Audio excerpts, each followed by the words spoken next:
Friday, alas 6 ng umaga, nagsimula akong bumiyahe. Pinasukan kaagad ako ng booking, biyaheng Taguig to Las Piñas. 246 pesos at maganda itong panimula. Si ma'am nga, una nating pasahero na agad-agad naman nating nakita. Maluwag nga ang kalsada at smooth lang ang aming biyahe. Holiday kasi at kapag ganitong araw, expected na matumal din ang biyahe. 300 pesos nga ang binayad ng pasahero natin. Unang drop-off pa lang ay may tip na agad tayo ang 54 pesos. Second booking, Las Piñas to Imus Cavite, 173 pesos. Swerte natin dahil hindi na tayo nagantay ng matagal. Nag-message nga lang ako dito at dumiretso na rin ako para pick upin ang ating pasahero.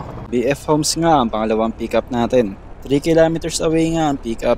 Medyo malayo nga pero okay na to kaysa wala. Medyo natagalan nga tayo sa pag-pick up ng ating pasahero.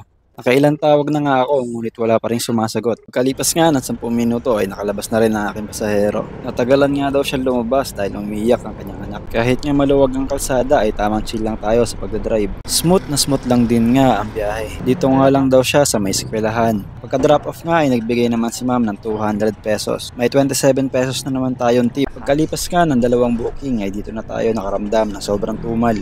Mula Imus nga ay gumapang na ulit ako pabalik ng Las Piñas. Ngunit wala pa rin talaga ang pasahero. Pagdating sa Las Piñas ay nakaramdam na ako ng pagkatamad. Kaya gumapang na lang din ako diretso pauwi ng Taguig. Ganito talaga ang buhay MC Rider. Minsan tiba-tiba pero minsan matumal. Ngunit kahit na ganun pa man, lagi natin isipin na may ibang araw pa rin para bumawi.